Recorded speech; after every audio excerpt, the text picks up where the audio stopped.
성원이 되었으므로 지금부터 제396회 수원특례시 의회 임시회 폐회 중 인사청문 특별위원회 회의를 개회하겠습니다. 안녕하십니까. 인사청문 특별위원회 위원장 윤경선입니다. 바쁘신 일정에도 불구하고 오늘 회의에 참석해 주신 위원 여러분께 감사의 말씀을 드립니다. 오늘 회의는 수원시장으로부터 제출되어 우리 위원회로 회부된 수원도시공사 사장 임용 후보자 인사청문 요청안에 대한 인사청문 실시를 위해 소집되었습니다. 위원님들께서는 인사청문회의 취지에 맞게 후보자의 업무 수행 능력 및 자질과 주요 현안 사업에 관한 정책 소견 등에 대하여 철저한 검증이 이루어질 수 있도록 최선을 다해 주시기 바랍니다. 아울러 이영인 수원도시공사 사장 임용 후보자께서는 위원님들의 질의에 성실하게 답변하여 오늘 인사청문회가 소기의 목적을 달성할 수 있도록 적극 협조해 주실 것을 당부드리겠습니다. 선서 수원도시공사 사장 임용 후보자 본인은 양심에 따라 승진과 보탬 없이 사실 그대로 말할 것을 맹세합니다. 2025년 11월 11일 수원도시공사 사장 임용 후보자 이영인.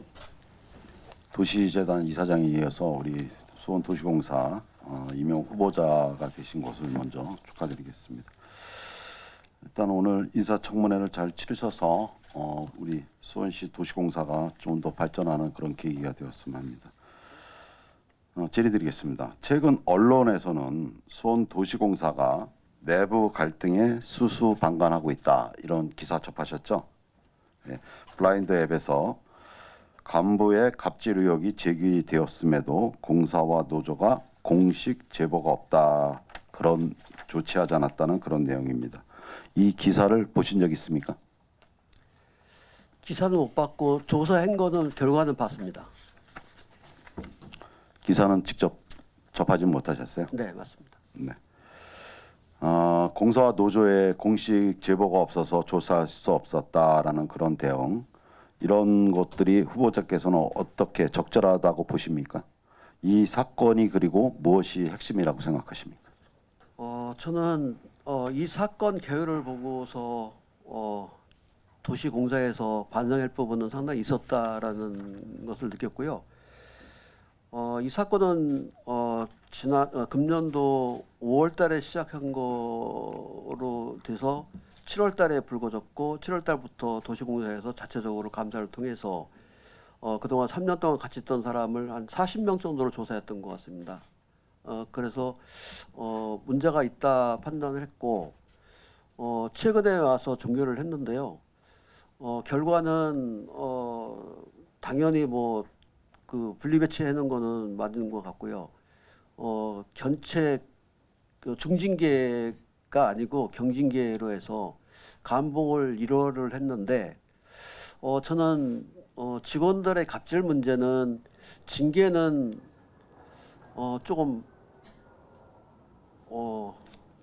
가혹한 정도로 해야 된다고 생각하는 사람 중에 한 사람이기 때문에 쉽게 말씀드려서 감봉 1월이면은 월급 한 달치의 10분의 1을 감해놓은 거기 때문에 직원들의 갑질 문제를 해결하기에는 조금 물론 뭐 그때 고민해가지고 처분했겠습니다. 그 처분한 거에 대해서는 존중을 하지만은 앞으로는 갑질 문제가 있을 때에는 가혹할 정도로 처분을 해줘야 재발을 방지할 수 있기 때문에 저는 거기에 그렇게 생각하고 있습니다.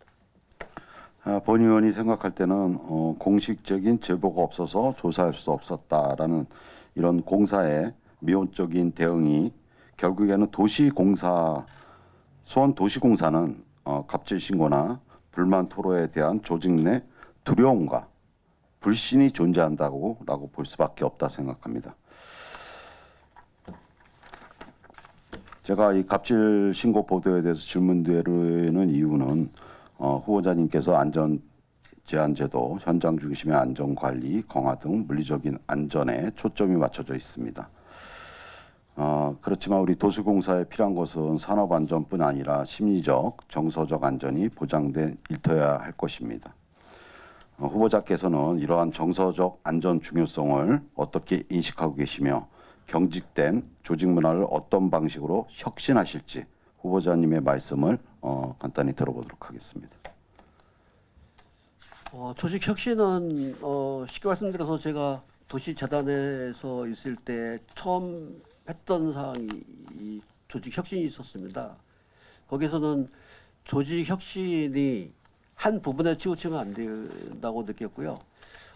인사부터 예산부터 조직 문화까지 같이 해줘야만이 시너지 효과도 있고요.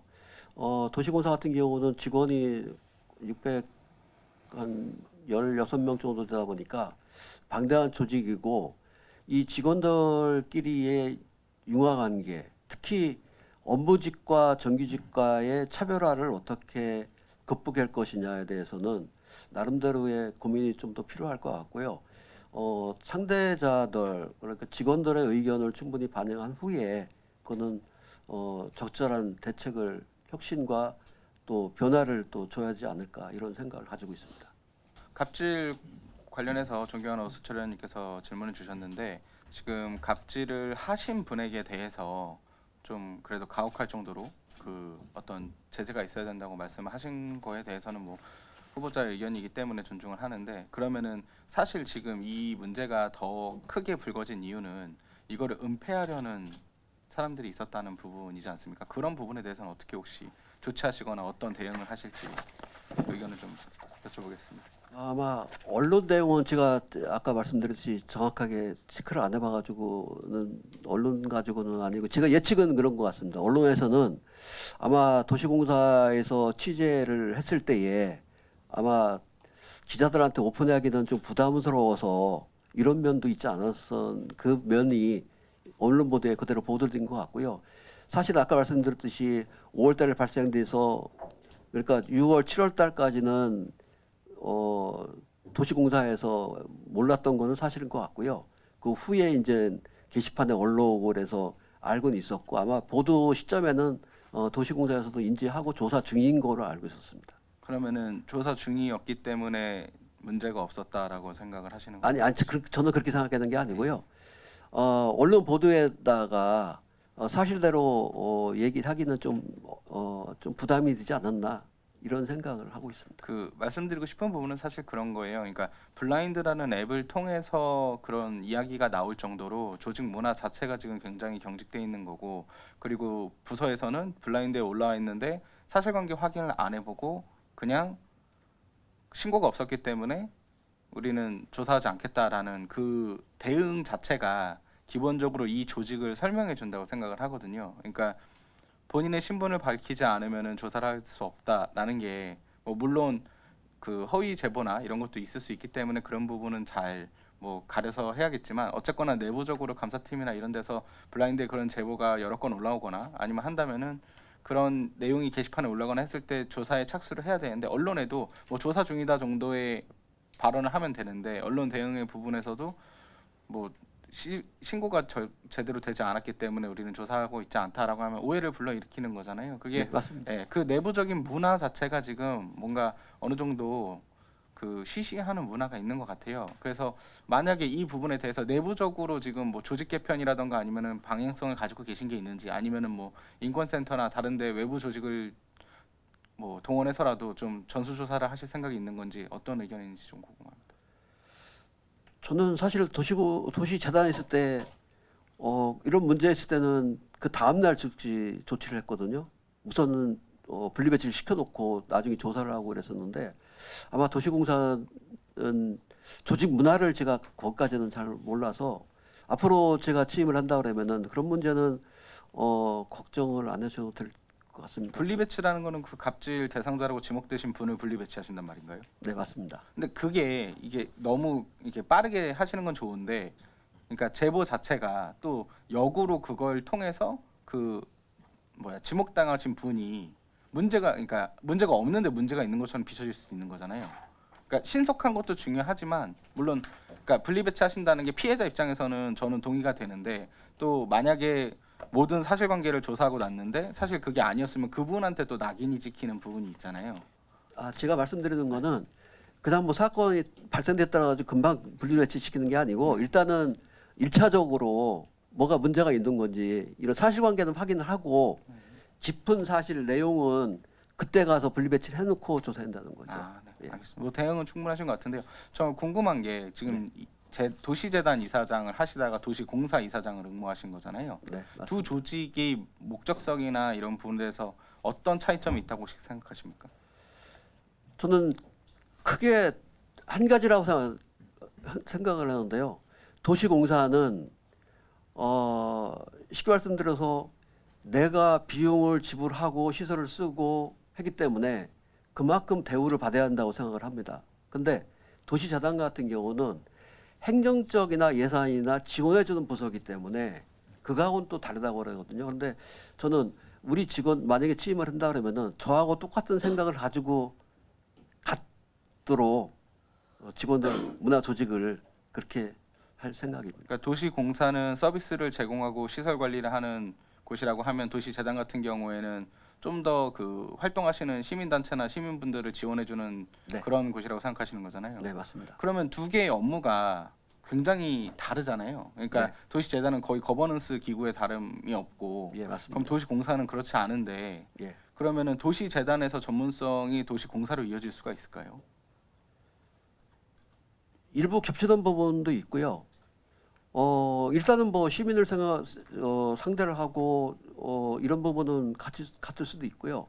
또 거버넌스 부분 시민들하고의 시에서 직접적으로 하지 못하는 부분을 중간 단계에서 하는 부분은 저는 뭐 겹치는 부분이 상당히 많다고 생각합니다. 혹시 도시공사의 세 가지 비전을 후보자께서 생각하시는 앞으로 뭐 5년 내, 뭐 3년 내에 꼭 도달하고 싶은 세 가지 비전을 우선순위부터 1, 2, 3순위로 혹시 한번 말씀해 주실 수 있을까요? 지금 경영 목표를 제가 청문회를 준비하면서 홈페이지 보니까 윤리 경영, 인권 경영, 안전 경영 이런 식으로 나왔더라고요. 그래서 네, 후보자의 목표를 좀 말씀해 주시면 좋겠습니다. 저는 거기에다가 ES 경영 뭐 이런 부분 그 도시공사에서 시민 참여 이런 부분까지 추가하고 싶습니다. 네, 그러면 도시공사에서 지금 수원시 도시공사가 가장 비판받고 있는 지점이 혹시 뭔지 아시나요? 아니면 제일 부족하다고 생각하는 점? 사실 그거까지는 생각을 못 해봤습니다. 왜 이 말씀을 드리냐면 직전에 이 허정문 이사장 같은 경우에도 그때 인사청문회에서 굉장히 장담을 하셨어요. 본인이 부동산, 뭐 주택, 뭐 이런 전문가이기 때문에 PF를 끌을 수도 있고 도시 개발에 대한 측면에 대해서 굉장히 자신을 하셨는데 실질적으로는 하신 게 없거든요. 근데 뭐 그게 시청의 문제일지 도시공사의 문제일지 모르겠는데 제가 생각했을 때는 어쨌거나 도시공사라고 하면 도시 개발의 측면이 분명히 필요하거든요. 그게 반쪽짜리이기 때문에. 근데 지금 이영인 후보께서는 아직 도시재단 이사장의 느낌이 너무 많이 들어서 제가 여쭤본 거예요. 너무 거버넌스랑 그리고 그 고객 만족, 그러니까 시민을 대상으로 한 서비스 제공에 중점이 되어 계신데 사실 수원도시공사는 그것보다는 도시 개발, 그러니까 지금 수많은 원도심과 재개발을 어떻게 할 것인지 그리고 이 지금 산적해 있는 뭐 청사라던가 이런 부분을 어떻게 할지가 중요한데 그런 부분이 좀 부족한 것 같아서 이게 약간의 회전문 인사인데, 그러니까 그 전문성이 도시재단에서 도시공사 이사장으로 오실 만큼 되는지가 저는 사실 의문이었는데 지금 답변으로는 좀 알 수가 없어서 일단 시간이 됐으니까 제가 추가 질의로 좀 더 그 부분은 여쭤보도록 하겠습니다. 예. 지금 도시공사의 그 좀 부채가 자산보다 좀 많은 것 같아요. 향후 도시공사의 그 부채 상환 계획과 이런 부분을 비전과 한번 좀 말씀해 주시기 바랍니다. 네, 그러자도 제가 청문회 준비하면서 처음에 봤던 게 재정 상태를 봤습니다. 예. 지금 현재 도시공사의 자기자본 재산은 713억이고 부채가 809억 정도에서 112.9% 정도 되는 것 같습니다.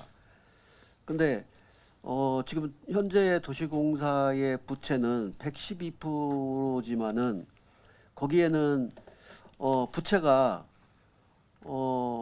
선수금하고 그 쉽게 말씀드려서 세금을 납부해야 될 거를 이제 세금은 이제 공사에서 떼놓고 있잖아요. 이런 네. 부분까지 세금으로 들어가 보니까 세금이 부채가 112% 나왔고요. 아마 내년 정도면은 부채가 한 50%대로 떨어지지 않을까 이런 생각을 하고 있습니다. 네, 후보자님한테 제가 왜 이 말씀을 드리냐면은요. 제가 보니까 1980년부터 20년 가까이 했으면 한 근 40여 년간 공직 생활을 이렇게 좀 하셨는데 지금 수원도시공사 이사장으로 하게 되시면은 어떻게 보면은 경영이거든요.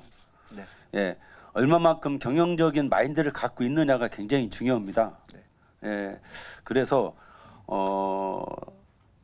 공직 생활을 좀 오래 하셨는데 경영 문화를 어떤 스타일로 도시공사의 그 경영을 하실 건가 한번 좀 비전에 대해서 그다음에 자기의 어떤 각오와 그런 부분을 좀 말씀해 주시기 바랍니다. 지금 현재 도시공사에서 운영되는 게 시에서 위탁받은 게 30개 사업 중에서 25개 부서가 해당되고요. 예. 제가 수익을 따져봤습니다. 총 예산이 개발 사업 부분 빼놓고 시에서 위탁받은 사업비가 772억인가 되던데요. 따져보니까 수입은 792억 정도 돼서 한 23억 정도 수익을 냈습니다. 그래서 한 103% 정도 되는데요. 예. 그 와중에서 적자가 나는 데가 장애자 이용 그 콜센터라고 쉽게 말씀드려서 일반 택시하고 특별 택시가 있는데 여기에서 한 100억 정도 네. 적자가 나고요. 예. 또 하나는 수원 종합운동장에서 한 40억 정도 적자가 나니까 이 두 군데에서 140억 정도가 적자를 나는데 예. 이 부분을 어떻게 줄이느냐 적자를.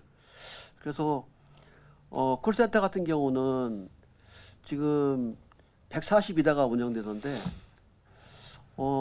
합승제 제도도 도입할 필요성이 있다. 근데 합승제 도입은 간단한 게 아니고 사용자부터 해서 전부 다 의견을 받아서 좋은지 안 좋은지를 해야 되기 때문에 이런 부분도 개선할 필요성도 있고 수원 종합운동장도 어떻게 할 것인지 이런 부분은 경영 부분에서 상당히 중요한 부분이기 때문에 부족분을 어떻게 채울 것이냐 고민스럽습니다. 예, 예. 답변 감사하고요. 혹시 지금 수원도시공사가 조직이 사본부 17개 처단에서 35개 팀이고 전체 총 인원이 618명이면은 1팀당 평균 팀원이 17명이에요. 그러면은 우리가 도시공사가 연 총 매출액 때 618명 나눴을 때 인당 우리 직원의 어떤 매출액, 기업으로 말하면 매출액 혹시 이렇게 좀 알아보셨습니까? 그것까지는 제가 따져보지는 않았는데. 예, 제가 왜 이 얘기를 하냐면은요. 기업은 정말로 그 성과 중심입니다. 그래서 조금 아까 우리 후보자님께서 말씀하셨듯이 공무원 생활과 이 부분은 경영 마인드로 해야 되거든요. 물론 공적 부분과 공공성 부분도 있지만 실질적으로 성과 내는 부분도 순이익을 내줘야 되거든요. 그러면은 전임 사장이 인당 그 매출액이 예를 들어서 월 평균 20억이었다라고 가정했을 때 이 사장님 같은 경우는 10% 증액하면은 22억 정도를 그만큼 더 열심히 일해서 성과를 내고 그 성과금에 비례해서 보너스도 줘야 되고 그런 부분도 좀 같이 곁들여서 경영을 해줬으면 하는 생각인데 우리 후보자 의견은 어떻습니까? 아까도 말씀드렸듯이 지금 적자 나는 부분을 어떻게 마련을 할 것이냐가 제일 중요하고요. 경영 부분에서는 그게 제일 저는 우선으로 해야 된다고 생각하고 있기 때문에 네. 그런 부분은 제가 취임을 하게 되면은 들어가서 세부적으로는 별도로 직원들하고 협의를 하고 정리를 할 것 같습니다. 시민의 안전과 삶의 질 향상을 위해 많은 일을 좀 해 오신 것 같아요. 그리고 저희 공사가 아까 존경하는 의원님들께서 말씀하신 것처럼 단순한 좀 행정기관에 묶여 있기보다는 어쨌든 간 수익과 그 도시 개발, 계획, 건축, 뭐 교통 그리고 이제 공공 서비스를 모든 것을 다양하게 전문성을 갖추는 기관이다 보니까 이러한 측면에서 좀 제 입장에서는 저희 지역구에 있는 탑동 이노베이션 밸리 이야기를 좀 안 할 수가 없는데요. 이사장님이 되시기 지금 후보자로 되시기 전부터 이쪽에 많은 관심을 갖고 있었을 거라 생각됩니다. 네, 이런 부분에 대해서 취임이 되신다면은 이노베이션 밸리를 어떻게 개발 수익을 내면서 또 완벽하게 좀 이노베이션 밸리의 분양까지 완벽하게 이뤄내고 또 수원에 어떻게 보면 경제자유구역의 선도주자가 될 텐데 그 부분은 어떻게 하고 싶은지에 대한 포부를 좀 듣고 싶습니다. 그 탑동 이노베이션은 제가 현직에 있을 때 토지 매입 때 관여를 했었고 개발 계획 때 했었고 지금 또 도시공사로 가게 되면은 또 실행을 해야 되는 입장이다 맞습니다. 보니까 이런 부분을 어떻게 개선할 것이냐. 현재까지는 토지 공급을 했는데 1차적으로 못해서 네, 맞습니다. 이런 부분을 지금 특별구역하고 일반구역 두 파트로 나눠서 하다 보니까 특별구역 같은 경우는 세필지에 5구역까지 나눌 수 있는 여건이 되고 그러다 보니까 특별구역 같은 경우는 대기업 아니면 들을 수가 없는 네. 구조가 되고 이 부분을 저는 어떻게 홍보를 하고 어떻게 요새 경기도 안 좋은데 할 것이냐는 상당히 어려움도 있을 거라고 생각합니다만은 이런 부분을 그렇다고 해서 사실은 공급이 늦으면 늦을수록 도시공사 입장에서는 적자 폭이 클 수밖에 없는 네, 맞습니다. 구조라서 이런 부분도 관심을 가져야 된다. 그래서 저는 사실은 직무계획서도 보시다시피 토지 계획부터 토지 분양, 공공 재건축 이런 식으로 세부적으로 했었는데 토지 이용 계획은 지금 뭐 다 끝났기 때문에 손볼 수는 없을 것 같고요. 토지 공급 그 관련해서는 일정 부분 가능하다고 그러면은 임대 형식도 검토해볼 필요성이 있지 않을까. 그 비용을 너무 한꺼번에 하기 부담스러우니까. 네네. 그래서 이런 부분까지 고민을 하고 있습니다. 임대를 한다고 하면은 저희가 이제 공공성이 좀 들어가는 쪽으로 생각을 하시는 건가요? 아니면 민간 임대를 말씀하시는 건가요? 민간 임대도 그다. 민간 임대도. 예. 네, 우선은 제가 말하는 거는 제가 말씀드리고 싶은 거는 유치, 그러니까 분양을 했을 때 유치를 해올 수 있는 저희가 많은 홍보가 좀 필요하다고 보여지고 있어요. 많이 여기 남부권에 국한되는 게 아니라 좀 이제 이제 대한민국 전 구역을 이제 좀 약간 홍보할 수 있는 방향도 조금 공사에서 좀 생각을 좀 해봤으면 좋겠고요. 우선은 여기에 대한 기대심이, 그러니까 시민들의 기대심이가 워낙 크다 보니까 공사장이 취임되시면은 워낙 거기에 대한 압박도 분명히 있을 거라고 생각을 해요. 그렇기 때문에 그런 것들을 많이 좀 소통을 하시면서 의원들과의도 소통이 가장 좀 중요할 거라고 생각을 해요. 보통 도시공사가 공사장이 다양한 분야의 의회의 의원님들하고 소통이 돼 있지만 그가 전문 직군에 있는 분들하고만 소통이 되기 때문에 공사가 되게 조금 그 정책에 대해서 매몰될 수 있다고 보여지는데 그런 부분에 대해 있어서 좀 넓은 소통의 범위를 좀 만들어 주셨으면 좋겠다는 당부 말씀을 좀 드리고 싶습니다. 네, 앞으로 과정은 의회하고 충분히 보고 드리고요. 협의 요청할 것 있으면 협의 요청하고 소통하면서 하겠습니다. 네. 그리고 좀 짧게 또 한 가지 더 말씀을 드리고 싶은 거는 공사 조직 내 기획팀하고 정책팀이 또 있는데 그 인력의 조직을 좀 충분히 활용을 못 하고 있고 또 위탁에 또 재위탁, 뭐 하청, 재하청 이렇게 계속되고 있는 부분들이 있는데 전문성에 있는 전문 인력의 확보를 좀 노력을 많이 기울여 주셨으면 좋겠습니다. 네, 이거는 제가 좀 당부 말씀을 좀 드리고 싶었고요. 예, 추가 질의 좀 하나 또 드리도록 하겠습니다.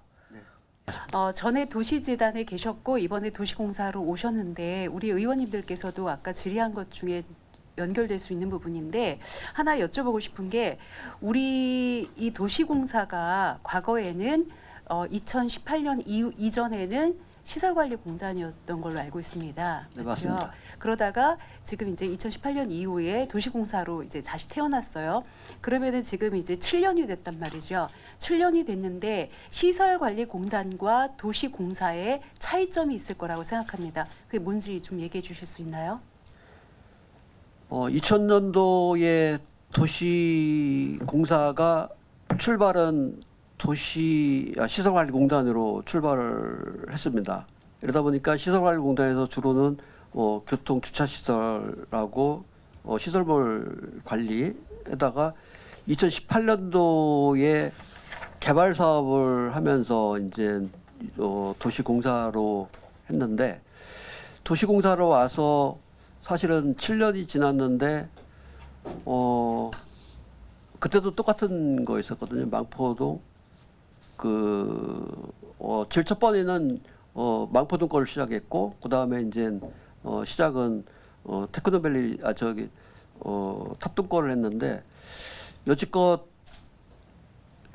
사실 성과를 못 낸 것은 저도 인정을 합니다만은, 이런 부분을 어떻게 많이 할 것이냐는 저도 상당히 고민스럽고, 이런 부분을 어떻게 헤쳐나갈 것인지 많이. 예, 제가 여쭤본 거는 차이점을 말씀드린 겁니다. 차이점에 대해서 명확하게 좀 얘기해 주셨으면 감사하겠습니다. 차이점은 네. 시설관리공단하고 도시공사하고 차이는 아까 말씀드린 대로 개발 사업을 하면서 정관에도 이제 옛날에는 그렇죠? 예. 제가 이제 얘기가 길어지니까 제가 말씀드릴게요. 말씀하신 대로 개발 사업하는 거 맞고요. 시설관리공단하고의 차이점은, 시설관리공단은 이제 대행 사업을 하거나 시설을 관리하고 이렇게 해서 대행 사업을 하는 거잖아요. 그런데 도시공사는 자기 사업을 할 수 있다라는 거예요. 그래서 개발 사업 얘기하셨잖아요. 그래서 그 개발 사업을 하고 있는데, 지금 이제 얘기하셨어요. 우리 이제 후보님께서는 사실은 그 전에 하시지 않았기 때문에 그렇긴 한데, 문제점 중에 하나가, 우리 도시공사의 문제점 중에 하나가 실적이 없었다는 거예요. 7년이 됐는데 지금 여기 탑동 이노베이션 밸리하고 망포 역세권하고 여기 오남뜰 AICT 이렇게 했거든요.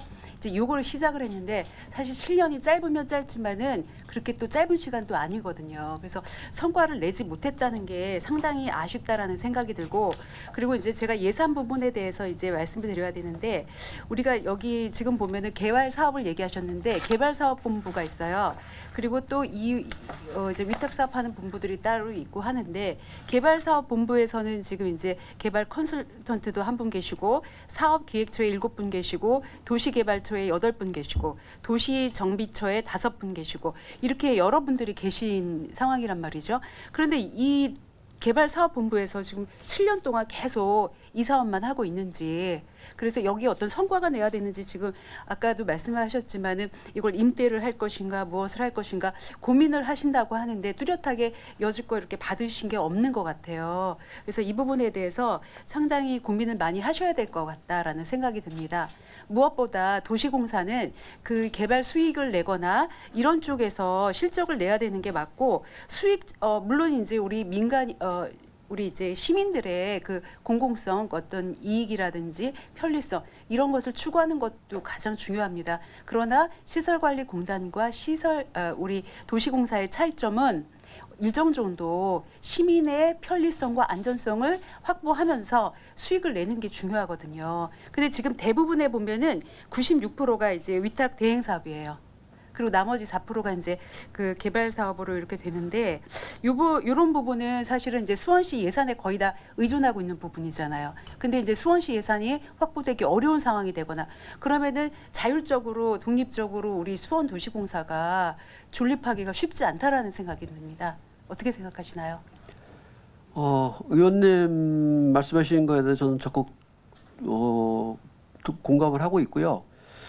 2018년도에 도시공사로 발족을 변경을 하면서 사실은 개발 사업을 효율적으로 주도적 역할을 하고, 이익금을 민간이 가져가는 부분을 시에서 재투자하는 개념이 상당히 강했기 때문에 도시공사를 만들었는데, 여지껏 뭐 했느냐, 이거는 저도 공감을 하는데, 앞으로가 문제인데, 앞으로 그 부분을 많이 좀 지켜봐 주시면은 나름대로 제가 들어가면은 직원들하고 같이 지금 개발본부에는 직원이 24명이 근무를 하고 있거든요. 과거에는 뭐 7명 이렇게 있었는데 지금은 어느 정도 세팅이 됐기 때문에 이런 부분도 이번에 조직 개편을 통해서 좀 더 정리가 더 필요하지 않을까 이런 생각을 하고 있습니다. 그러면은 지금 이제 27명이라고 하셨는데 24명. 24명이라고 하셨는데 네. 그러면은 우리 이쪽 홈페이지에 또 지금 제대로 정비가 안 됐나 봐요. 제가 이거 어제 홈페이지 보고 여기 이제 그 써인 인원들 확인을 했거든요. 홈페이지 정비가 안 된 것 같아요. 제가 잘못하는 건지 아닙니다. 모르겠습니다. 그런데 이 부분은 알고 계셔야 될 것 같아요. 그러면 도시공사가 어쨌든 일들을 하고 계신데 정확한 정보조차 홈페이지에 기재를 하고 있지 않다라는 거는 어느 정도 기강 해이가 아닌가라는 우려가 듭니다. 그래서 이 부분은 이제 들어가시면은 하셔야 될 부분들 중에 하나일 텐데 제가 말씀드리고 싶은 거는 우리 이제 후보자님께서는 큰 그림을 보고 큰 틀을 가지고 그 방향성을 이제 가지시고 이제 사업을 추진하셔야 될 임무를 가지고 계세요. 근데 예산 부분에서 보니까 조금 안타까운 부분이 이번에 이제 조사하면서 확인하면서 안타까운 부분들을 좀 많이 봤습니다. 그래서 도시공사의 본연의 역할을 좀 하실 수 있는 그런 자리에 계시기 때문에 열심히 그 부분에서 최선을 다해 주시면 감사하겠고요. 저도 추가 질의는 조금 이따 다시 한번 하도록 하겠습니다. 네, 후보자님께서는 직무수행계획서에서 ESG 경영을 내재화해 지속 가능성을 확보하겠다라고 밝히셨습니다. 하지만 여기 지금 구체적인 실행 방안은 나와 있지 않은데요. 우리 후보자님께서는 ESG 경영의 개념을 어떻게 이해하고 계시고 그리고 이것을 도시공사 조직 운영에 어떤 방식으로 적용하실지 간단하게 말씀 주시기 바라겠습니다. 지금 도시공사에서도 나름대로 ES 경영을 하고는 있습니다. 그런데 ES 경영이라는 게 사실은 그 지방 공기업이다 보니까 한계도 제가 보니까 있는 것 같고요. 그래서 이런 부분을 어떻게 전복을 시킬 것인지 ES 경영을 통해서 투명하고 또 시민들이 많이 참여할 수 있는 이런 구조를 만들어줘야 하는데 이런 부분은 상세 계획을 통해서 사실은 지금 장기 마스터 플랜이 있는지는 제가 확인을 못했습니다만은 장기 마스터 플랜이 있다고 그러면은 이런 부분을 또 정리를 해서 또 좀 더 구체화시킬 생각은 갖고 있습니다. 예, 그러니까 본 의원이 질의드리는 게 그런 구체화된 게 어떻게 지금 방안이 좀 있는지 그걸 여쭤보고 싶었고요. 일단은 현장 근무자의 목소리를 반영하기 위한 안전 제한 제도 운영, 물리적인 안전 관리 중심의 계획이 너무 치중이 되어 있는 것 같습니다. 이런 계획으로는 우리 ESG 경영의 핵심인 사회적 책임, 즉 직원의 인권 보호, 조직의 투명성, 심리적 안전을 확보하기가 어렵다고 생각하는데 후보자님의 의견은 어떻습니까? 사회적 책임에 대해서 네, 좀 사회적 책임 문제와 관련해서 사실은 경영 평가를 금년도에 받을 때에 이런 부분이 미약해서 작년도에 나등급 받았다. 금년도에는 다등급을 받았거든요. 그래서 이런 부분을 좀 더 강화를 해야 되고 사회적으로 어떻게 책임을 도시공사에서 할 수 있는 역할을 좀 더 구체적이고 더 획기적인 방향이 필요하다는 것은 공감을 하고 있습니다. 예, 요새 대두되고 있는 사회적 책임 이 부분에서 좀 더 중점을 두고 ESG 경영을 해주시기 바라고요. 이런 조직 운영 측면에서 ESG 경영에 공정한 인사, 윤리적 의사결정, 특히 직원의 참여와 소통이 함께 이루어져야 된다고 생각하는데요. 우리 후보자님께서는 ESG 경영을 인사와 조직 문화 운영에 어떻게 구체적으로 반영하실지, 직원들의 참여와 소통을 어떻게 이루실지 거기에 대해서 간단하게 설명 부탁드리겠습니다. 네, 참 어떻게 보면 어렵고 어떻게 보면 쉬운 문제이기도 한데요. 저는 간단하게 말씀드리면은 직원들의 재능을 어떻게 제가 깨우느냐, 이 차이의 도시공사의 발전은 앞으로 좌우할 것이다 이렇게 생각하고 있기 때문에 직원들의 재능을 어떻게 활용을 하고 어떻게 접목을 시킬 거냐 이런 데에 중점을 두고 인사도 하고 조직을 또 개편하고 이런 방법으로 가야지 않을까 이런 생각을 합니다. 네, 아무튼 여러 말씀 주셨는데 우리 수원도시공사가 더 발전하고 좋은 조직 문화를 갖기 위해서는 서로 직원들이 서로 존중하고 신뢰받는 속에서 일할 수 있는 그런 정서적인 안전이 필요하고 그리고 투명하고 책임 있는 조직 운영 구조가 마련해야 된다고 생각합니다. 앞으로 우리 후보님께서 실질적인 인식과 의지가 매우 중요하다고 본의원은 생각합니다.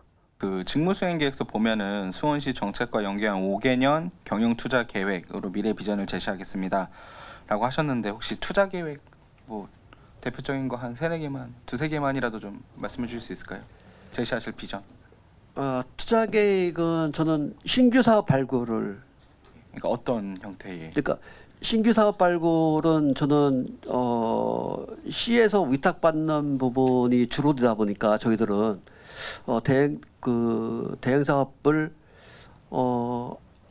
뭐 도로 시설물 같은 경우 뭐 교량도 있고 뭐 터널도 있고 이런 부분을 공사에서 체계적으로 관리해 놓은 것도 좋겠다. 또 하나는 지금 시에서 추진하고 있는 보상 문제, 각과에서 보상을 추진하고 있는데 이런 부분을 도시공사에서는 그런 전문 인력이 있으니까 보상 관계도 일률적으로 위탁받아서 해주는 것도 좋지 않을까 이런 생각을 갖고 있었습니다.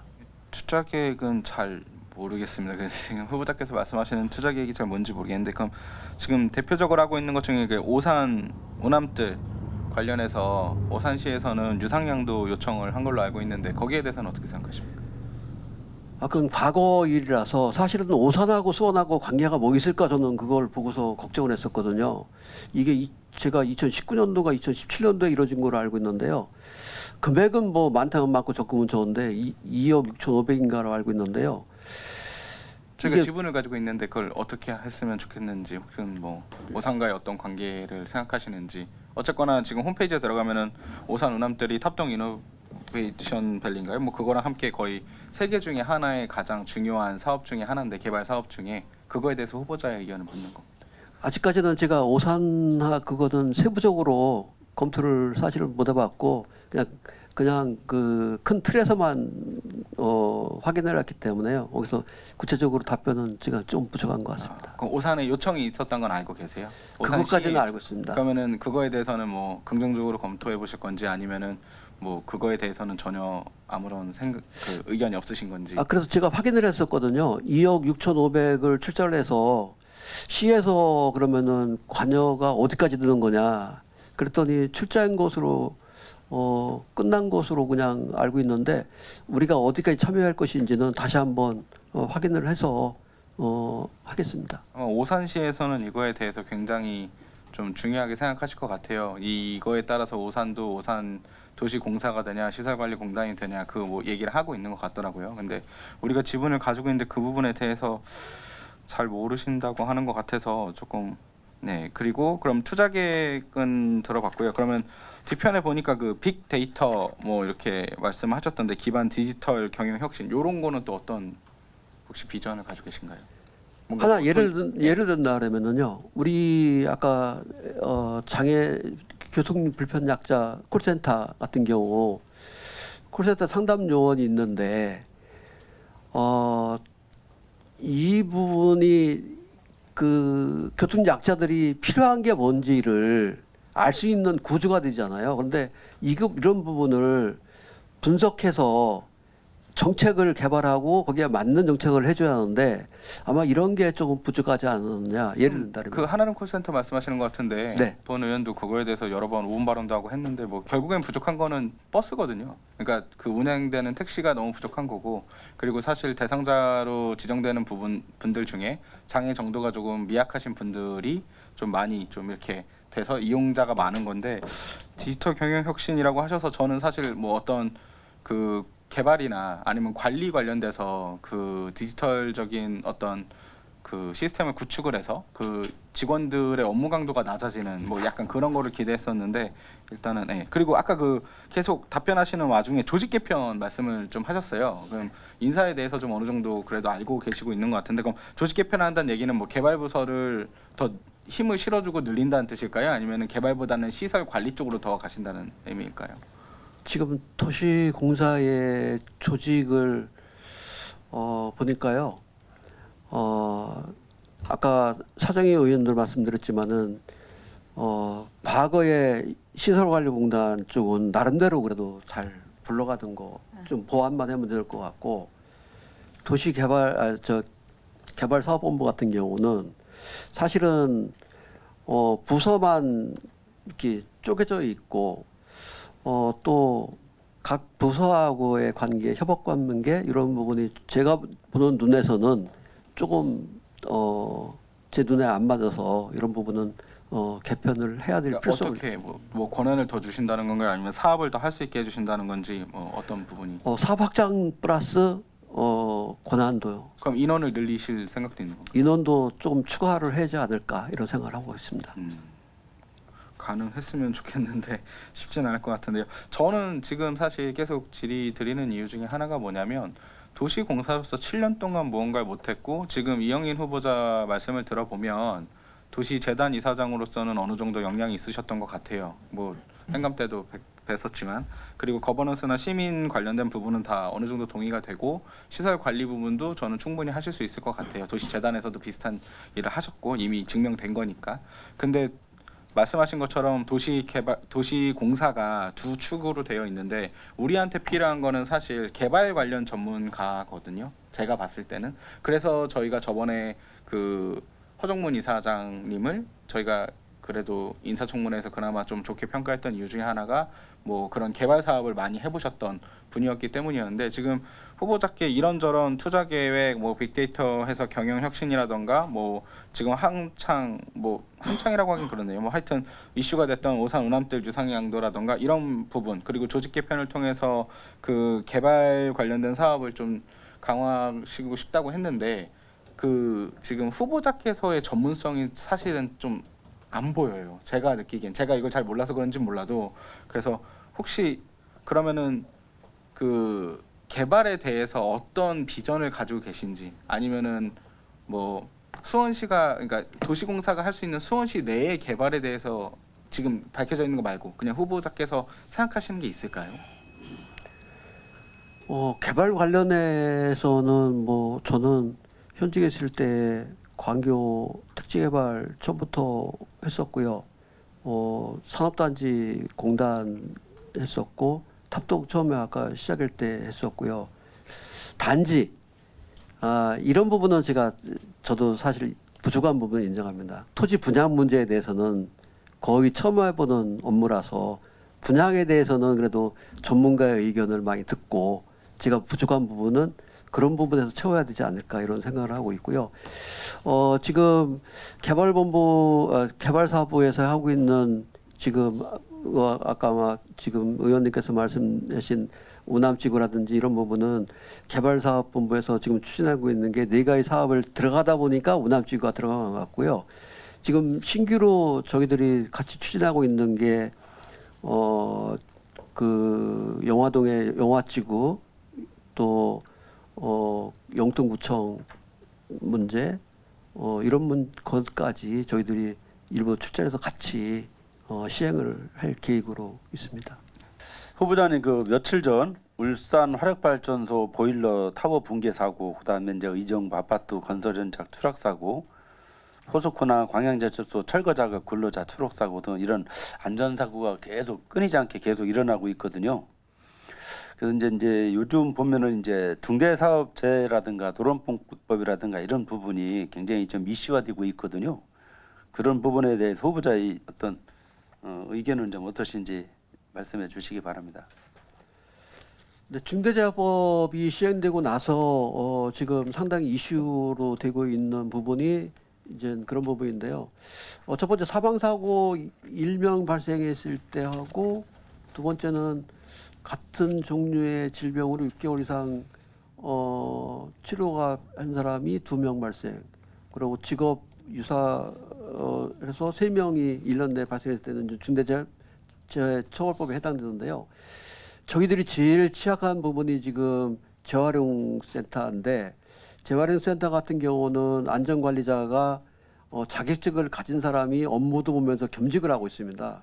그렇기 때문에 예. 언제든지 사고 위험이 발생될 소지가 있기 때문에 이런 부분은 전문 안전관리자를 배치를 해서 하는 게 저는 그런 생각을 갖고 있습니다. 그 또한 지금 혹시 그 시봉투 배송 부분에 대해서 좀 알고 계세요? 2개 써서 운영하고 있고 봉투하고 대형 스티커만 네. 하고 있는 거. 예. 지금 보니까 그 데이터상으로 보니까 이제 지금 6대가 운행을 하고 있고요. 네, 맞습니다. 예, 봉투 판매 업소가 이제 1,811군데인데 차량이 6대면은 그 대당 그 배부하는 그 관할하고 있는 점수가 이제 301점이에요. 그런데 지금 2구역이 425개, 그다음에 5구역이 156개면은 이제 한 3배 차이가 나는데 요것은 왜 그런 건지를 좀 모르겠네요. 그리고 이게 이 보면은 이제 어떻게 보면은 지금 한 예로 동아제약의 바카스 같은 부분도 굉장히 어려운 직업이거든요. 그런 것처럼 이 봉투 배송 오는 것도 생각한 것보다 아마 무게가 제법 나갈 거예요. 이게 그래서 이런 부분도 좀 우리 후보님께서 조금 신경을 좀 많이 써줘야 되지 않나 이렇게 생각을 합니다. 예, 그 부분은 배부 차이 나는 부분에 대해서는 원인을 한번 찾아보고요. 예, 예. 왜 그러냐면은 예를 들어서 밀집 지역 같은 경우는 이제 판매소가 많을 테고 네. 또 예를 들어서 한 예로 뭐 권송구다 이러면은 이제 땅이 넓지 않습니까? 그러다 보면은 이제 판매소가 이제 적을 수가 있는데 그런 건지 근데 차이가 지금 보니까 3배가 차이가 나요. 그래서 한번 후보자님께서 한번 체크 좀 해주시기 바랍니다. 여기 인사청문회에 계시는 많은 그 위원님들께서 어떻게 보면 기대도 있지만 걱정도 없지 않아 좀 있었던 부분도 좀 있는 것 같아요. 워낙 도시재단에서의 업무 성과가 크다 보니까 이 공사장으로 왔을 때의 업무 분야가 너무 다르다 보니 좀 이제 개발 사업에 대한 포부나 이런 것들을 많이 좀 여쭤봤는데 거기에 대해서는 아직까지 이제 뭔가 명확한 답을 좀 후보자께서 주시진 못하셨어요. 그럼 저는 오히려 좀 묻고 싶은 게 하나 있는데요. 본 의원이 봤을 때 후보자의 가장 큰 장점은 그 재단에서 보여줬던 소통의 문제, 소통하는 활동들이라든지 거버넌스 그리고 민간 단체들과의 유기적인 플레이 이게 같은 협업 플레이로 인해서 재단에서 최대한 성과를 내면서 그분들이 많은 활동들을 할 수 있는 것들을 지원할 수 있는 서비스를 공공에서 많이 보여줬다라고 본 의원은 보여지고 있는데요. 그런 장점들을 도시공사랑 접목시켜서 임기 내에서 운영해 줄 수 있는 그 개발 사업 이런 것들 말고도 좀 뭔가 다른 포부를 좀 듣고 싶은 게 있는데 그럼 좀 장점을 활용해서 할 수 있는 포부를 좀 말씀해 주실 수 있는지 좀 여쭤보고 싶습니다. 이제 제가 보기에는 조직 문화, 일할 수 있는 구조를 만들어주는 게 제 역할이라고 생각하는데요. 네네. 그런 부분에 대해서는 저는 제가 가지고 있는 지식과 경험을 직원들이 활용할 수 있는 계기가 됐으면 좋겠다라는 것은 저는 원칙이고요. 네네. 이런 부분을 직원들끼리도 소통하고 직원들끼리 서로 일하자 하는 분위기가 조성되는 게 그런 분위기를 만들어주는 게 제 역할이고 제가 부족한 부분은 아까 말씀드렸듯이 토지 분양 이런 부분은 민간 업체에서 잘하는 부분도 많거든요. 그래서 그 네. 전문가들의 의견을 빌려서 충족해 주는 게 제 그렇죠. 그 분명히 공사장이 되시면은 그런 부분에 대해서 자문도 많이 구하실 거고 그걸 어떻게든 접목시킬 수 있는 방법을 만드는 게 이제 역할이라고 보는데 좀 공사장의 역할에서 많은 의원님들이 걱정을 하고 있는 것도 분명히 있는 사실인 것 같습니다. 그 부분에 있어서 조금 많은 노력을 좀 기해 주시길 바라는 것도 당부의 말씀이고요. 단점을 보완하고 장점을 부각시켜서 강력한 조직 문화 그리고 좀 성과를 낼 수 있는 조직 문화를 꼭 만들어 주시길 당부를 꼭 좀 드리고 싶었고요. 좀 어떻게 보면 한편으로는 걱정도 되지만 한편으로는 또 기대가 또 돼요. 예, 그 부분에 있어서는 저희들이 할 수 있는 또 역할이 있으니까 그 역할을 뭔가 의견을 드리는 거랑 저희가 드는 제언들을 좀 많이 좀 들어주셔서 그런 부분들이 좀 정책에 반영될 수 있게끔 좀 속도감 있게끔 해줄 수 있는 게 또 후보자의 역할이니까 그 부분에 대해서 좀 염두를 좀 많이 해주셨으면 좋겠다라는 당부 말씀을 꼭 드리고 싶었습니다. 아까 이제 제가 개발 사업 얘기를 했었잖아요. 이제 도시공사와 시설관리공단의 차이 말씀드리면서 그러면서 이제 저는 큰 거보다는 실제로는 이제 투자를 한다거나 뭐 개발을 하는 데 있어서 좀 뭐 큰 거를 하면은 또 위험 부담도 있을 수 있으니 좀 작은 것이라도 현실적인 거 그래서 실적을 내는 부분들이 반드시 필요하겠다 이렇게 말씀을 드려요. 그래서 우리 이제 후보님께서 앞으로 이제 사업을 추진하실 때 이 부분은 조금 염두에 두시면 감사하겠습니다. 그리고 또 제안을 좀 드릴게요. 아까 후보자님께서 말씀해 주신 것 중에 하나가 교통약자 이동지원센터에서 발생하는 그 적자가 100억이라고 말씀하셨고요. 그다음에 종합운동장에서 40억의 적자가 난다고 얘기를 하셨어요. 그래서 이제 대형 사업을 하는데 우리 이제 그 종합운동장 같은 경우를 제가 말씀드리면은 우리 저쪽에 월드컵 경기장이 있잖아요. 거기는 흑자를 내고 있는 걸로 알고 있어요. 네. 물론 이제 규모나 뭐 사실은 지어진 거는 저희가 훨씬 더 앞이기 때문에 노후화된 부분들 있을 수 있겠지만은 제 생각에는 그 이제 대중교통이나 뭐 이런 주차장 시설은 저희가 잘 돼 있어요. 종합운동장이. 그러다 보니까 조금 더 보수를 한다거나 뭐 이렇게 하다 보면은 거기에 그 공연도 충분히 유치할 수 있을 것 같고요. 그러니까 시설 투자를 해야 된다는 얘기죠. 그래서 공연도 이제 충분히 유치할 수 있을 것 같고 그다음에 거기 이제 종합운동장 아래 1층에 보면은 그 사무실들이 많이 있어요. 근데 대부분이 보면은 무상으로 하고 있거든요. 20개. 예, 그 무상으로 하는 게 대부분인데 이런 부분도 조금 순환을 하듯이 해서 그 임대 사업도 할 수 있지 않을까 이런 또 말씀을 드리고요. 그게 쉽지는 않을 거예요. 이미 들어가 있는 조직들이 단체들이 있기 때문에 그러나 이제 그런 것도 한번 검토해 봐 주시면은 감사하겠고요. 그다음에 또 이제 아까 그 교통약자 이동지원센터 말씀을 이제 우리 배지환 의원님께서도 해주시긴 했는데 제가 과거에 그쪽 상임위에서 이쪽 과를 담당했을 때 제가 가장 의문이 들었던 게 뭐였냐면은 이용하시는 분의 그 숫자였지만은 이용하시는 분 중에서 한 분이 몇 번을 이용하시나 이런 것도 좀 궁금했었던 거예요. 근데 대체로 보면은 대부분이 이용하시는 분들만 이용을 하세요. 그건 혹시 알고 계셨나요? 네. 그렇죠. 아주 많이 이용하실 거예요. 그러다 보면은 실제로 이분들에게 오히려 아예 자동차를 이렇게 제공하는 게 더 적자가 아니다라는 생각이 들 정도였었어요. 그러다 보니까 우리가 이제 약자를 위해서 이런 그 교통도 우리가 이제 제공을 하고 그러잖아요. 그러나 못 하시는 분들도 있어요. 정보가 없어서 못 하시는 분들도 있고 그다음에 대기 시간이 너무 길어서 하고 싶어도 이걸 이용하고 싶어도 이용하시지 못하는 분들이 있어요.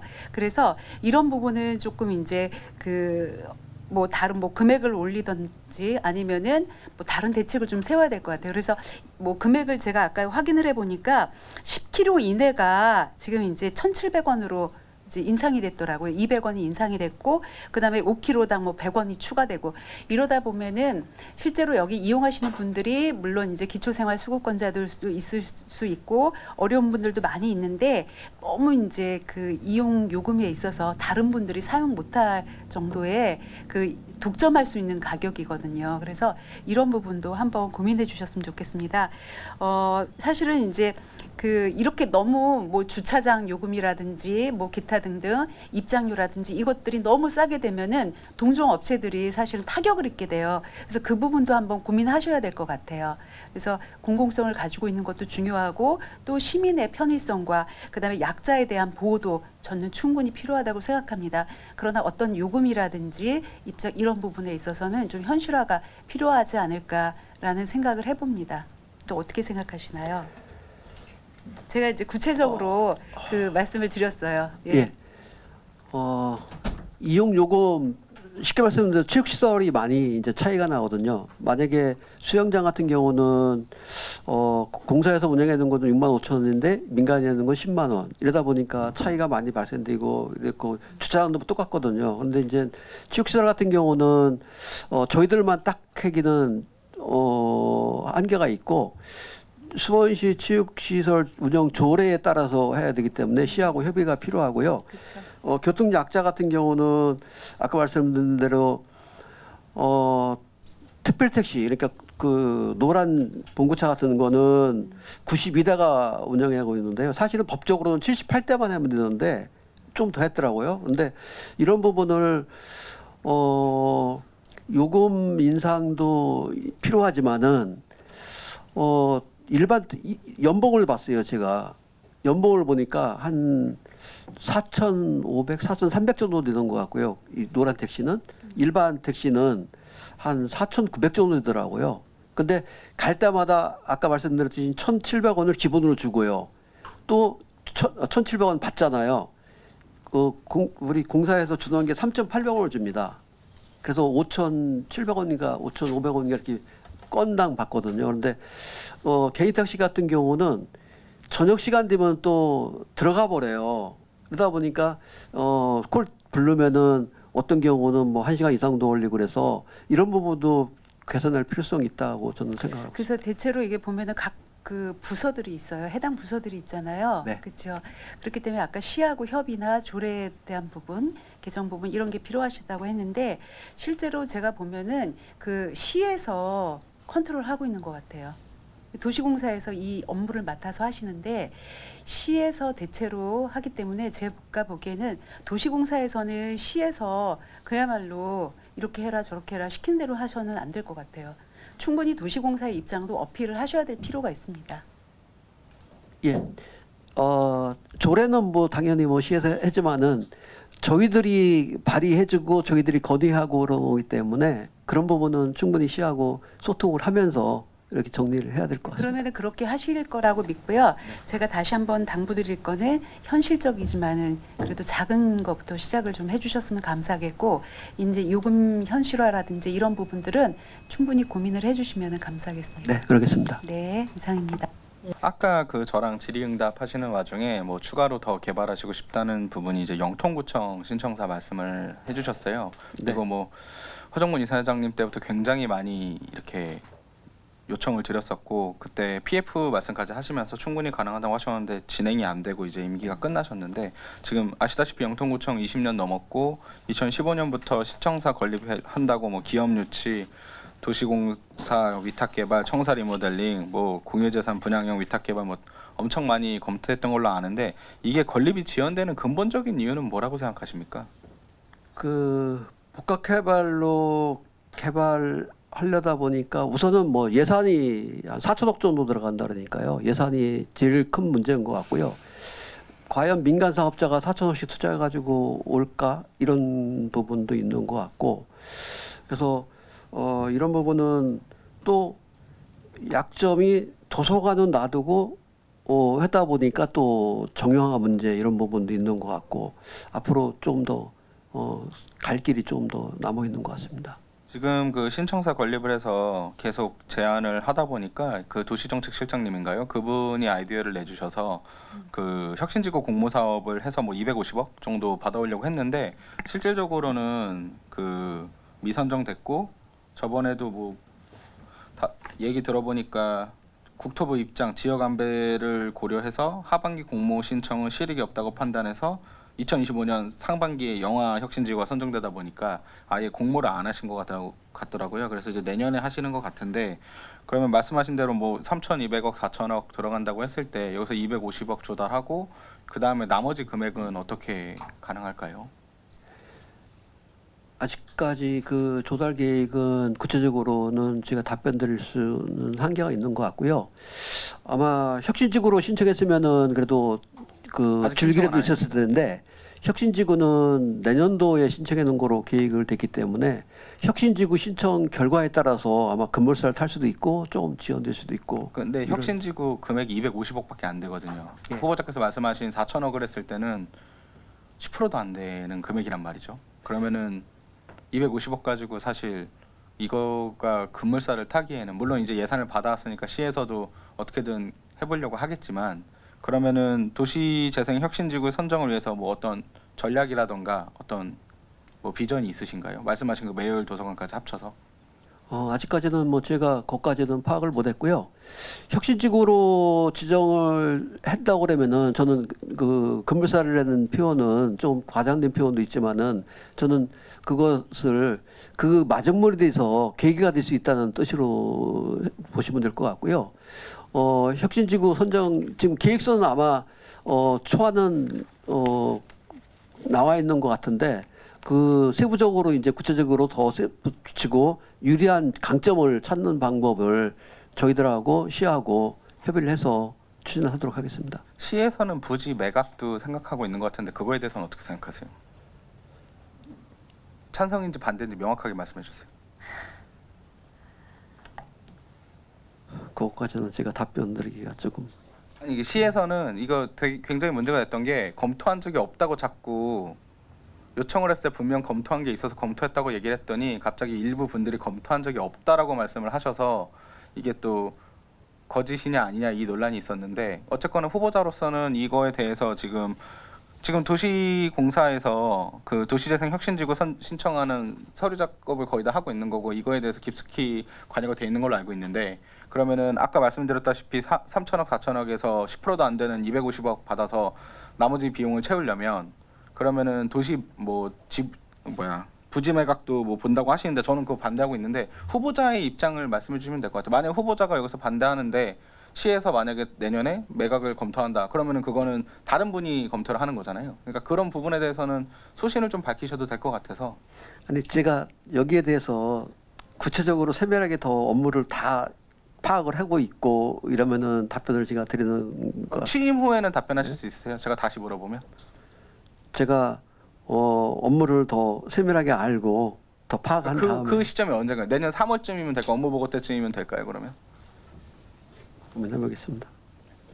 아니 그 부분을 왜냐면은 저는 어떤 생각이 들고 있냐면 그 민간 투자라는 허황된 거를 지금 10년을 쫓았다고 생각이 돼요.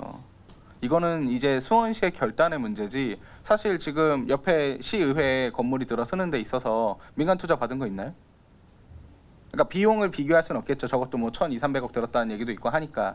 근데 구청 청사를 20년이 넘게 저렇게 방치하고 계속 주민들한테 희망 고문을 하는 게 저는 아니라고 생각을 하거든요. 그래서 이거는 민간 투자를 받아서 뭐 그거는 도시공사에서 좀 더 내밀히 봐야겠지만 저는 앞으로 제가 주장드리고 더 당부드리고 싶은 말씀은 시 예산을 그냥 때려 박아야 된다고 생각해요. 2천억이든 3천억이든 만약에 시장님이든 시의원이든 누가 그걸 공약을 걸고 그걸 추진하겠다고 한다면 지방채를 발행해서라도 명확하게 하고 그 후에 운영하면서 시에서 운영하면서 그걸로 수익을 뽑든 어떻게 하든 해야지 이거를 민간 개발을 하겠다는 식으로 계속 물고 늘어지면 10년 동안 안 됐는데 말씀하신 대로 건설 경기 더 안 좋아지고 단가 다 올라갔잖아요. 그리고 말씀하신 것처럼 민간 기업에서 1,000억, 2,000억을 내고 과연 들어올 것인가 가능하다고 보세요?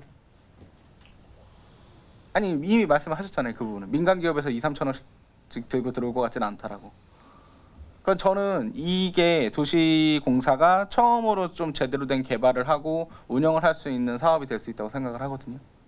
제대로 지어서 관리하면서 이제 이런 청사를 한번 시공해보는 시행해보는 경험을 가지고 있으면 다음에 그걸 할 수 있는데 그거를 좀 강력하게 주장을 해주셨으면 좋겠어요. 수원시 예산으로 하더라도. 왜냐면 민간 기업 섭외가 안 되잖아요. 10년째. 그리고 시간이 갈수록 계속 그건 안 되고 있고. 뭐 파악을 하고 고민해보겠습니다. 네. 추가로 그 교통환경본부, 뭐 문화체육본부 이쪽에 좀 말씀해주신 것 중에 스마트 주차 시스템 확충이라고 말씀하셨는데 혹시 생각하시고 있는 주차 시설이나 주차 확충 계획이 있으신가요? 왜냐하면 메탄동 같은 경우에는 주차 시설이 너무나 부족해서 지금 굉장히 문제가 되고 있는데 그러면은 뭐 주차 타워를 짓는다던가 아니면 공원 밑에를 판다던가 뭐 이런 거 충분히 도시공사에서 주장하고 할 수 있다고 생각을 하는데 후에 이용 관리하시면 되잖아요. 수익으로. 그거에 대해서는 어떻게 생각하세요? 그 주차 시설 확충에 대해서는 도시공사에서 주차 시설을 새로 짓고 이런 거는 한계가 있고요. 저희들은 제가 표현한 거는 스마트 주차 시설을 체계적으로 어떻게 관리를 해서 극대화를 시킬 것이냐 그런 뜻으로 한 거고요. 이거는 시하고 같이 협의를 해서 방향은 또 다 설정해야 될 것 같습니다. 그 스마트 주차 시스템 확충이라고 말씀을 하셔가지고 제가 질의를 드린 거고, 가능하면 지금 뭐 영통구청이라던가 이런 데에는 뭐 더 잘 아시겠지만 차가 미어 터지거든요.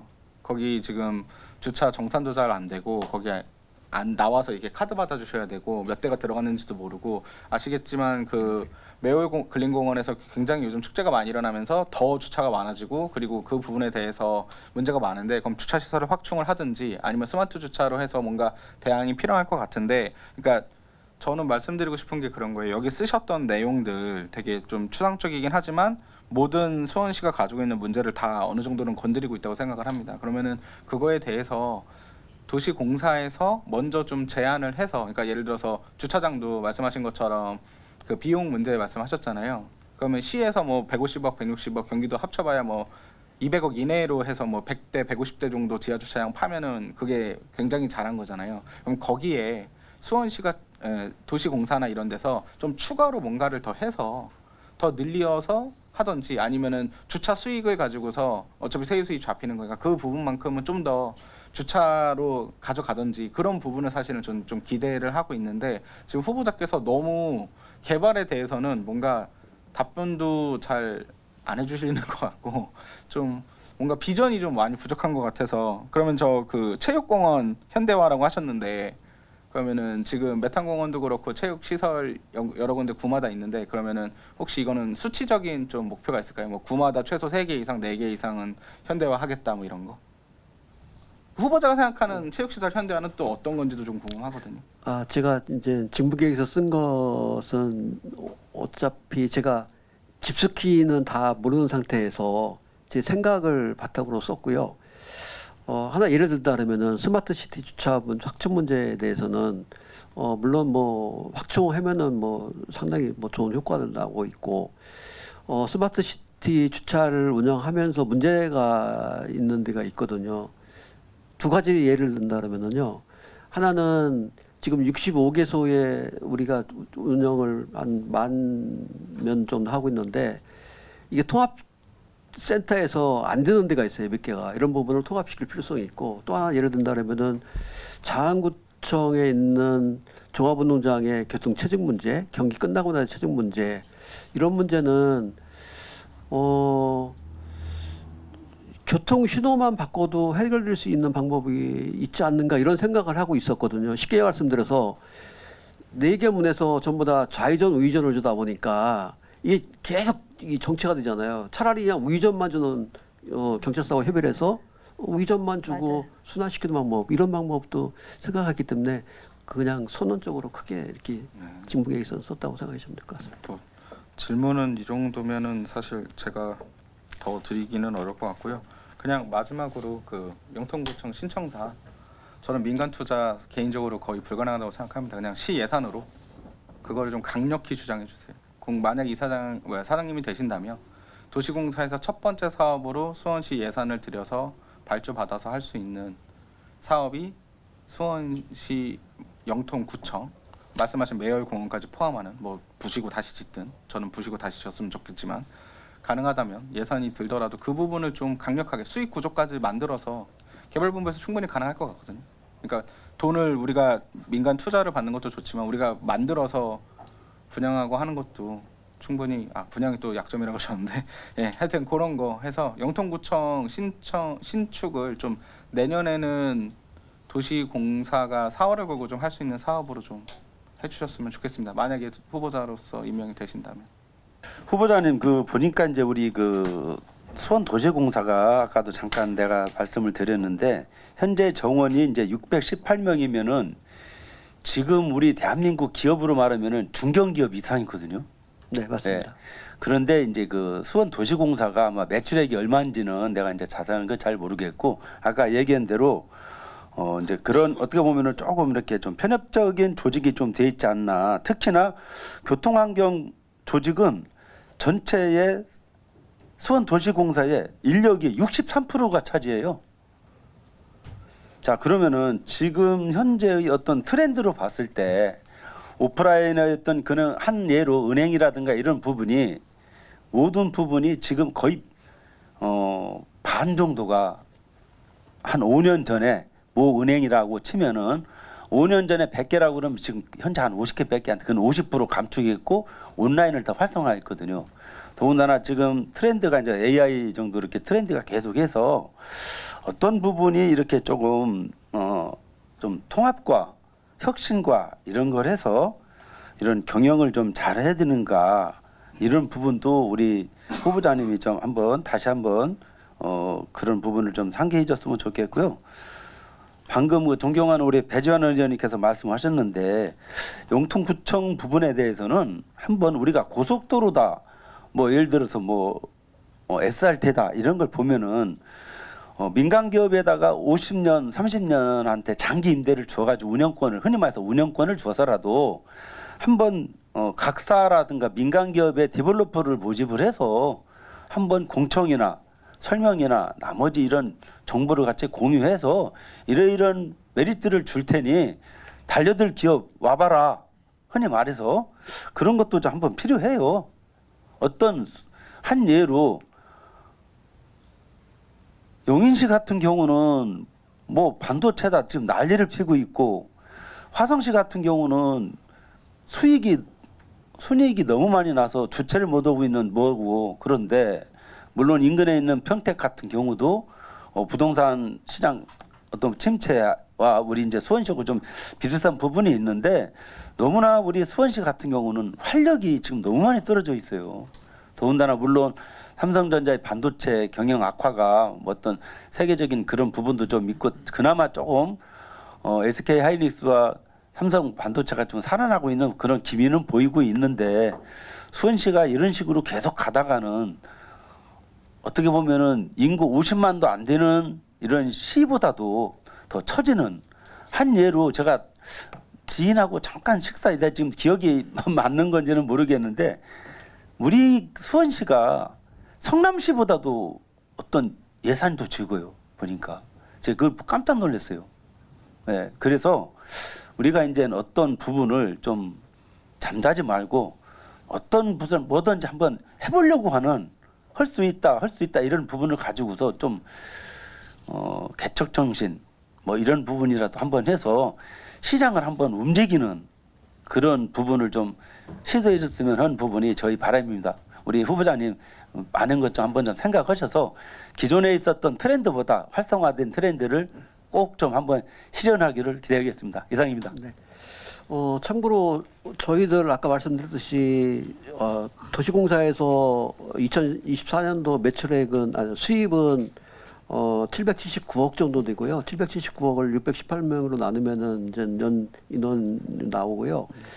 이 중에서 그 779억 중에서 임대 준 게 한 17억 정도 되고 나머지는 다 수익금입니다. 그렇게 차지하고 있고요.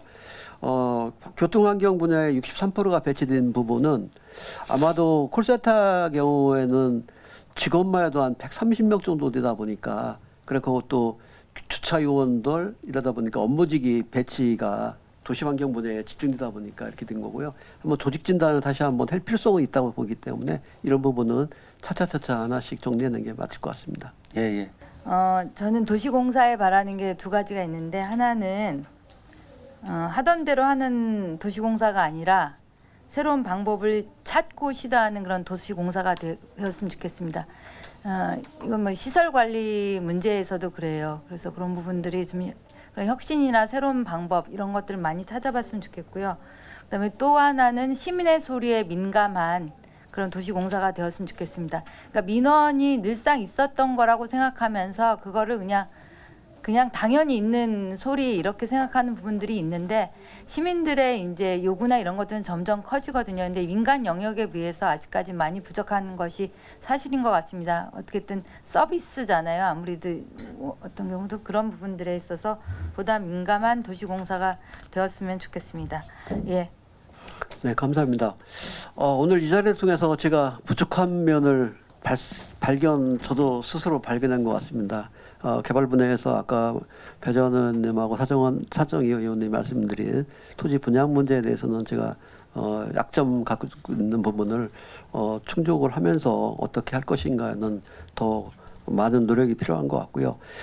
도시공사에서 개발본부가 생기면서 예산은 한 1,033억 정도 됩니다.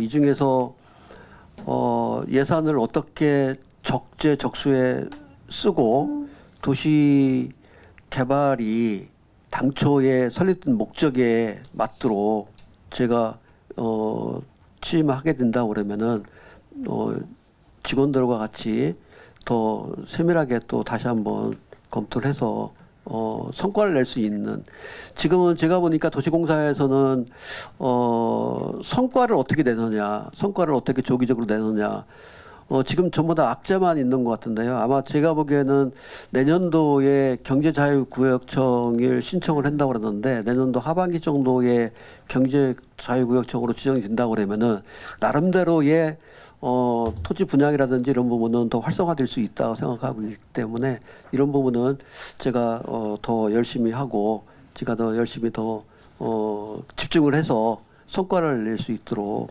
노력을 최대한 하겠습니다. 고맙습니다.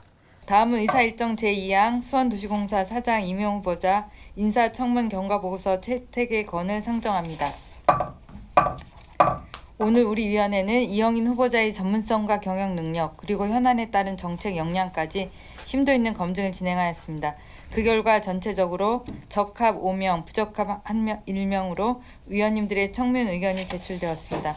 이를 토대로 정원 시간에 협의한 인사청문 보고서에 대하여 질의하실 위원님 계십니까? 예, 더 이상 질의하실 위원님이 안 계시므로 의결하도록 하겠습니다. 의사일정 제2항 수원도시공사 사장 임용 후보자 인사청문 경과보고서 채택의 건은 원안대로 가결하자고 합니다. 위원 여러분 이의 없으십니까? 없습니다. 예, 이의가 없으므로 원안은 가결되었음을 선포합니다. 위원 여러분 장시간 수고 많으셨습니다. 이상으로 제396회 수원특례시의회 임시회 폐회 중 인사청문 특별위원회 회의를 모두 마치겠습니다. 사퇴를 선포합니다.